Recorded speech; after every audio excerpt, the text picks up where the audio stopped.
नाशिकच्या TCS धर्मांतर प्रकरणात राष्ट्रीय महिला आयोगाच्या अहवालाने खळबळ उडाली आहे। कंपनीमध्ये धार्मिक भावना दुखावणं आणि पॉश धोरणाचं उल्लंघन झाल्याचं अहवालामध्ये नमूद करण्यात आलंय।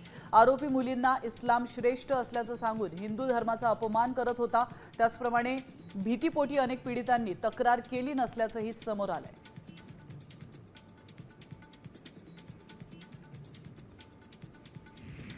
TCS मधील धर्मांतर आणि महिला कर्मचाऱ्यांच्या लैंगिक शोषण प्रकरणातील मुख्य आरोपी निदा खान हिला कोर्टात हजर करण्यात आलं।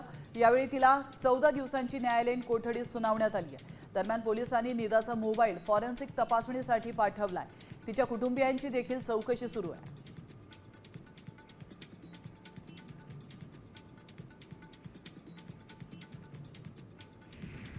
संभाजीनगरमधील TCS धर्मांतर प्रकरणातील मुख्य आरोपी निदा खान हिला आश्रय दिल्याने MIM नगरसेवक मतीन पटेल अडचणीत आले। आरोपी ज्या घरामध्ये लपली होती ते अनधिकृत असल्याने महानगरपालिकेने नोटीस बजावली आहे। निवडणूक प्रतिज्ञापत्रामध्ये माहिती लपवल्याचं सिद्ध झाल्यास पटेल यांचं नगरसेवक पदही रद्द होऊ शकतं।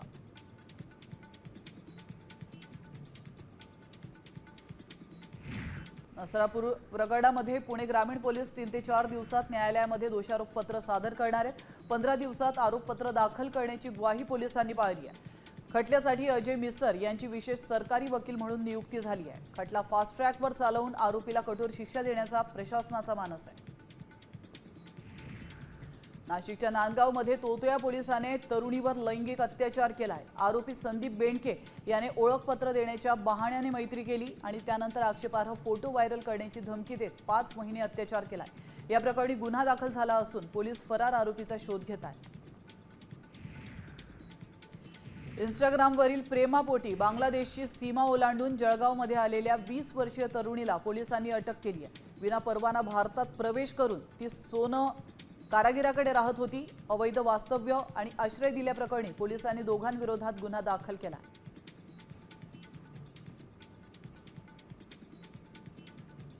बातमी भंडाऱ्यातून भंडाऱ्याच्या अड्याळमध्ये प्रेमविवाह करून गेलेली मुलगी परत आणण्याचा आमिष दाखवून भोंदूबाबा हेमदास बाणवे याने पित्याला 1,08,000 लुटलंय। विशेष म्हणजे त्याने 100 रुपयांच्या स्टॅम्प पेपरवर मुलगी परतण्याची लेखी हमी देखील दिली होती। मुलगी न परतल्याने पोलिसांनी जादूटोणा विरोधी कायद्याअंतर्गत कारवाई केली आहे।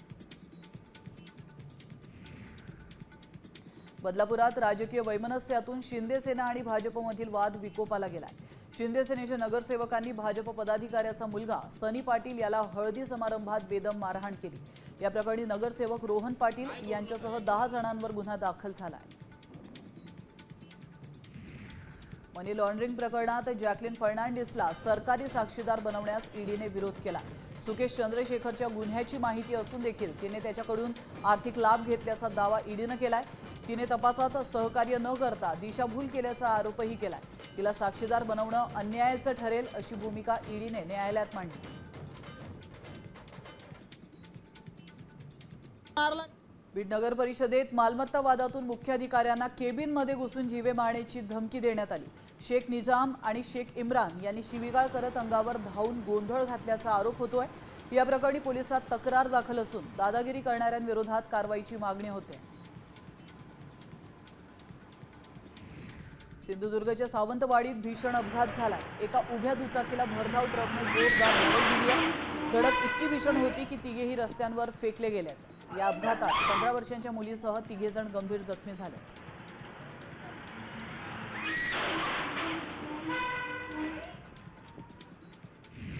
मीरा भाईंदरमध्ये एका मद्यधुंद रिक्षा चालकाने प्रवाशांचा जीव धोक्यात घातला। चालकाची अवस्था पाहून घाबरलेले प्रवासी भर रस्त्यात रिक्षातून उतरून पायी गेले। या बेजबाबदारपणामुळे वाहतूक पोलिसांच्या गस्तीवर आणि प्रवाशांच्या सुरक्षेवर आता मोठे प्रश्नचिन्ह निर्माण झाले।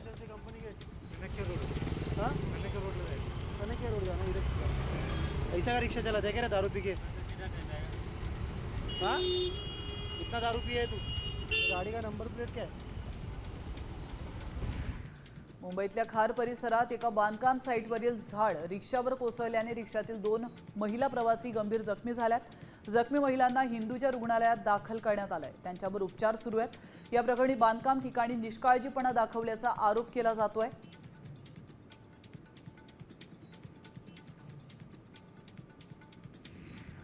पुण्यातील ग दी माडगुळकर यांच्या पंचवटी निवासस्थानाचा वाद विकोपाला गेलाय।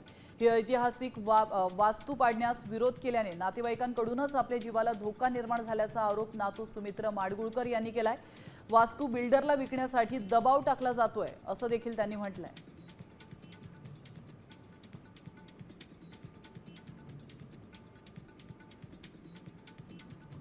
पुण्यातील पर्वती परिसरात नशेखोर तरुणांनी धुमाकूळ घालत वाहनांची तोडफोड केली आहे। अंमली पदार्थांच्या नशेत असलेल्या 2 गटात किरकोळ कारणावरून वाद होऊन त्याचं रूपांतर हाणामारीत झालंय। या रागातून संतप्त तरुणांनी रस्त्यावरील गाड्यांचं नुकसान केलंय। पुण्याच्या रामवाडी मेट्रो स्टेशनवर रॅपिडो स्टँडचा प्रयत्न रिक्षा चालकांनी हाणून पाडलाय। MMR कन्सल्टंट अमित ओतुरकरांना वैध परवान्यावरून जाब विचारल्याने उद्घाटन रद्द झालंय। बेकायदेशीर कंपन्यांना पाठबळ दिल्यास तीव्र आंदोलनाचा इशारा रिक्षा चालक संघटनांनी दिला।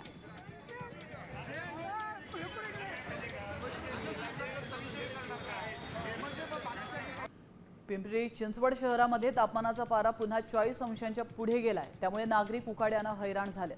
वाढत्या उष्णतेमुळे आरोग्याचे धोके लक्षात घेता आरोग्य विभागाने नागरिकांना काळजी घेण्याचं आवाहन केलंय। अत्यंत गरज असेल तरच घराबाहेर पडा आणि स्वतःला सुरक्षित ठेवा अशा सूचना करण्यात आल्या। जळगाव जिल्ह्यात 44.6 अंश सेल्सिअस तापमानाची नोंद झाली आहे। राज्यातील अनेक भागांमध्ये अवकाळी पाऊस पडत असताना जळगावात मात्र आग ओकत असलेल्या आगीमुळे अंगाची लाही लाही होते। दुपारच्या प्रचंड उकाड्याने नागरिक कमालीचे हैराण झालेत। धुळ्यात उन्हाचा पारा 44 अंशांवर पोहोचलाय। त्यामुळे लहान मुलांच्या आरोग्यावर गंभीर परिणाम होत आहेत। लग्नसराई आणि सुट्ट्यांमुळे मुलं बाहेर जात आहेत आणि त्यामुळे उष्माघाताचा धोका अधिकच वाढलाय। पालकांनी मुलांच्या आहाराची आणि संरक्षणाची विशेष काळजी घ्यावी असं आवाहन बालरोग तज्ज्ञ डॉक्टर निलेश पवार यांनी केलंय।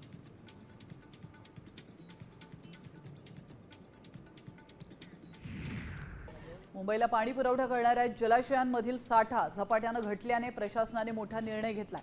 15 मे पासून संपूर्ण मुंबईत 10% पाणी कपात लागू करण्यात येणार आहे। उन्हाळ्यामुळे बाष्पीभवन वाढल्याने आणि पाणीसाठा खालवल्याने मुंबईकरांना आता पाणी जपून वापरावं लागणार आहे। नाशिकच्या येवला तालुक्यात तापमानामुळे भूजल पातळी घटल्याने विहिरी कोरड्या पडल्यात। सध्या 36 गावं आणि 47 वाड्यांना 55 टँकर्सनी पाणी पुरवठा सुरू आहे। पुढील पाणी कधी मिळेल या चिंतेमध्ये नागरिक ड्रम आणि हंडे भरून ठेवतात। आगामी काळात टँकरची मागणी आणखीन वाढण्याची शक्यता आहे। मे महिना सुरू होताच धुळे जिल्ह्यातील ग्रामीण भागाला पाणी टंचाईच्या झळा बसतात। दिवाणमळ्यामध्ये 4 दिवसांनी पाणी मिळत असल्याने ग्रामस्थांना विहिरीसाठी वणवण करावी लागते। प्रशासनाने पाणी पुरवठा नियमित करावा अशी मागणी त्रस्त नागरिकांनी केली आहे।